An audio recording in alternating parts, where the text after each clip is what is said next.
नमस्कार. पारंपरिक पदार्थामध्ये आपणा सर्वांचं खूप खूप स्वागत. आज आपण करतोय खारी शंकरपाळी किंवा तिखट जिरा शंकरपाळी.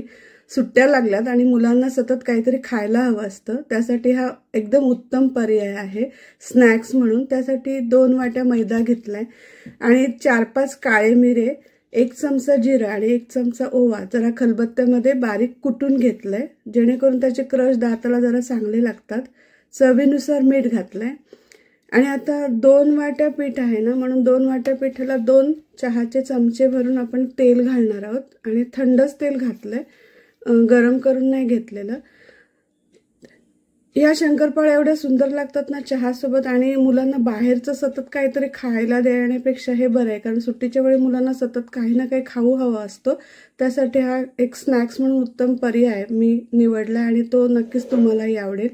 तर आता हे जे तेल आहे ना, ते आपल्या संपूर्ण पिठामध्ये चांगलं चोळून घ्यायचंय अगदी व्यवस्थित. आणि आता बघा, तेलामुळे पिठाची अशी मूठ वळते, म्हणजे आपलं तेल पण योग्य प्रमाणात झालंय आणि ते पिठामध्ये चांगलं चोळलं गेलंय.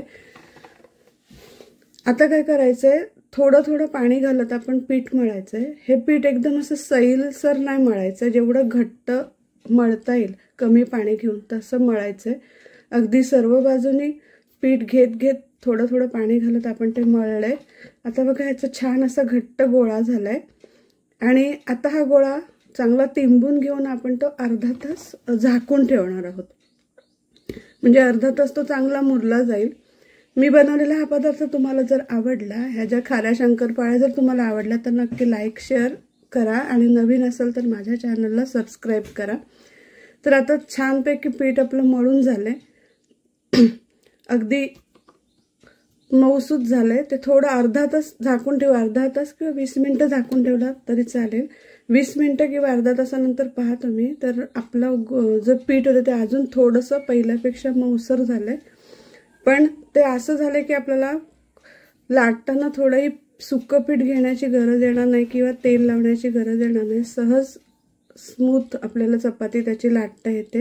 जेवढी पातळ पोळी लाटता येईल ना किंवा चपाती लाटता येईल या पिठाची, तेवढी पातळ करायची.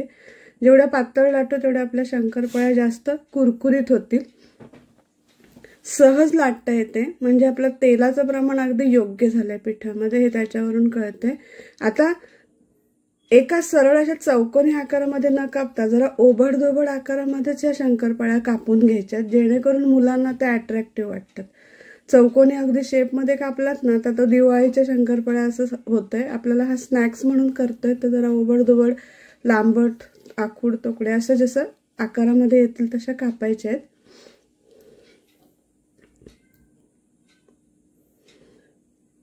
आता आपण या मध्यम आचेवर तळून घेणार आहोत. गॅस एकदम पूर्ण आचेवर नाही ठेवायचा आणि एकदम स्लोही नाही ठेवायचा. मध्यम आचेवर तळल्यामुळे त्या कुरकुरीत तळल्या जातात आणि आपण ह्या पातळ लाटल्यामुळे अगदी झटपट तळल्या जातात, जास्त काही वेळ लागत नाही.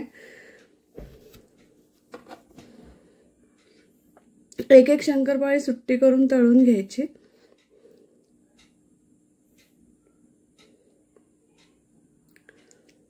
ह्याला तेलही जास्त लागत नाही तळायला आणि झटपट होतात, तेलकटही होत नाहीत त्या. छान गुलाबी रंगावर शंकरपाळ्या तळून घ्यायच्या.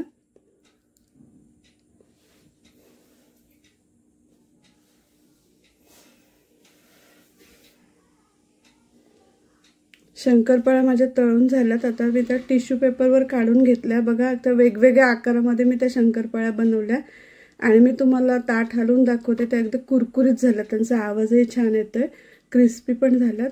आता मुलांना त्या चहासोबत खायला खरंच खूप आवडतील. नक्की करून पहा खारी शंकरपाळी किंवा जिरा शंकरपाळी.